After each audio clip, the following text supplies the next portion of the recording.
Hello traders and welcome to another video review. Today is Monday, July 28th, 2025. Let's take a look. What do we have in the economic calendar for today? For the Monday, the economic calendar is quite poor with data releases. Only the medium important data are here. Some data from the Brazil, as scheduled for release at 1:25 at 2:30. There is wholesale sales data from Canada. And then at the end of the day at 6 o'clock we got the 2-year and 5-year note auction from the US, and that's about it. So basically non-event Monday, and that's why without any further ado we are switching straight on to the charts. We start with euro dollar. So the euro dollar 4-hour time frame chart is looking very bearish these days. Possibly the major fundamental reason for that situation is the new deal between the US and the European Union related to the tariffs. So all of the details you can find online. I bet that you can do without any problem. Let me just find out what do we have here from the technical point of view. Now, we are moving down. As you can see, we broke below the Friday low. The Friday low was made at the level of 1.1699, and then we got a breakout. The local low is 1.1688. Possibly we will hit 1.1673 before any major kind of a pullback will happen. So right now 1.1723 is the technical resistance, and of course this level here, Friday low, is the technical resistance as well, local technical resistance obviously. Please notice that we are breaking below the 100 periods moving average. So that's a kind of an important thing as well. Momentum wise, we are below the level of 50. So right now the RSI is at the level of 42 points, and it's very sharply pointing to the downside. So bears are in control of the market, and this means that the lower levels like 1.1673 or even 1.1615 are very possible for a test, right? So the bears might push this market a little bit lower.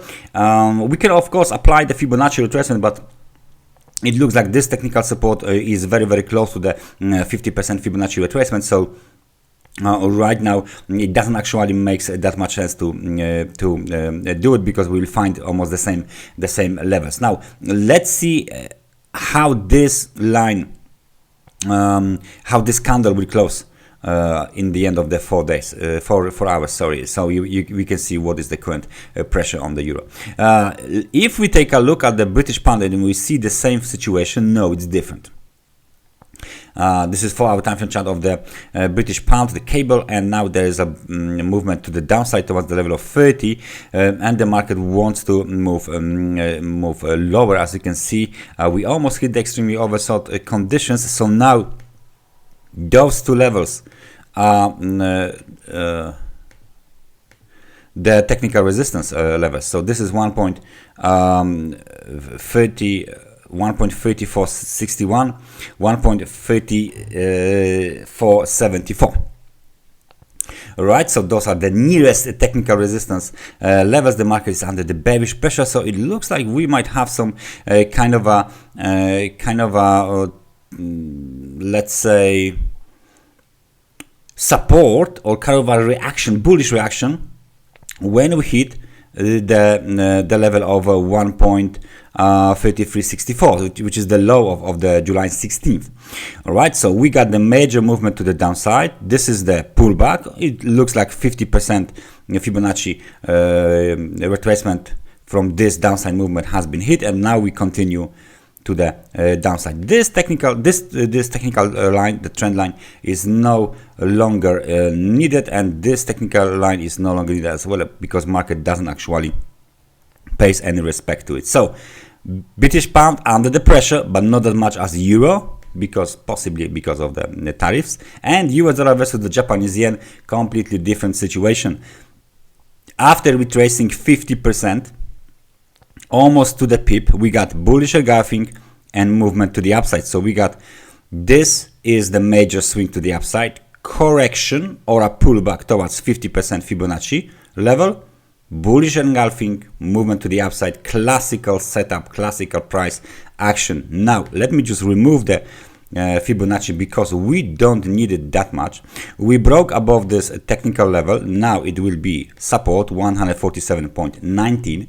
We just broke above 148.03, but we will keep it resistance because we don't know how this candle will close eventually. There's still 1 hour and 10 minutes left for this 4-hour time frame chart candle to close. Now we got this trend line here. Very, very interesting situation. We might bounce a little bit above the technical resistance, hit the trend line, and then we will see what the reaction will be. With that kind of a momentum, positive, strong momentum, the outlook might be quite bullish, and we should see the test of 149.19 very, very soon.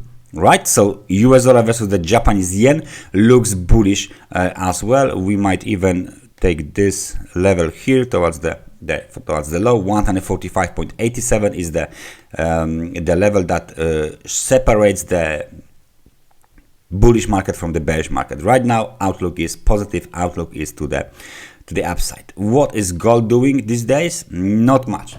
Not much. We still got our scenario, which is saying that in case of a breakout and bounce, we should go higher, but it looks like the market is fed up with this situation here, because we broke below the trend line. We broke below 100 periods moving average on a 4-hour time frame chart. We made a low at 3,323. We are now testing the trend line breakout, right? And if there is new low below 3,323, the outlook remains bearish, and the next targets are 3,309 as the technical support and 3,282 as the technical support as well. So the next target is here, right?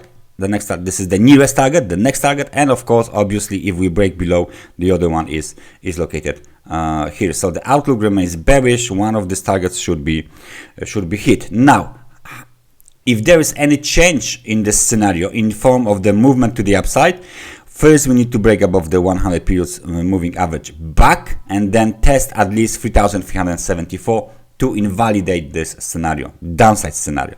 Momentum is negative, momentum is weak, bears are in charge of the S&P 500. And last but not least, let's take a look at the Bitcoin. 4-hour time frame chart doesn't show as much, and after the breakout below this demand zone with the new low at 114,755, we got the movement back up towards 120,000 yet again. So the market just briefly moved lower to make a new low, bullish engulfing, and then move higher. Again, momentum is strong, not that momentum is positive, but not that strong, 56 points only. Nevertheless, it looks like the bulls are back into the Bitcoin market, but we need to break at least let me just place it at least above the level of 120,359, and then back above 120,952. So that's the situation here.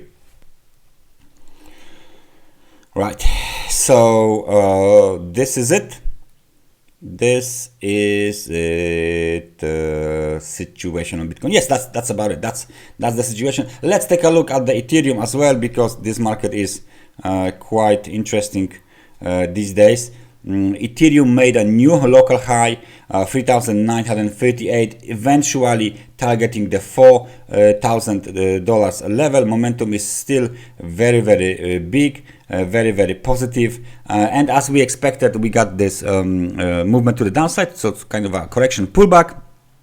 But we still continue the wave 3. The wave 3, the big wave 3, which is very, very visible on a weekly time frame chart, has not been completed just yet. We need to complete the wave 3, then we can continue with the wave 4, bigger correction, and wave 5 to the upside should be targeting the all-time high at $4,863. So please stay focused, stay vigilant, as the Ethereum is still in the in the uptrend. The correction looks completed, and we should see more higher prices in the future, in the nearest future, basically even this week, or by the end of the month of July. Please notice that the end of the month of July is on Thursday, and then we start new month on Friday, so it would be August. That's everything from me for today. Thank you very much for watching this analysis, and I hope I see you guys next time. Take care and bye bye.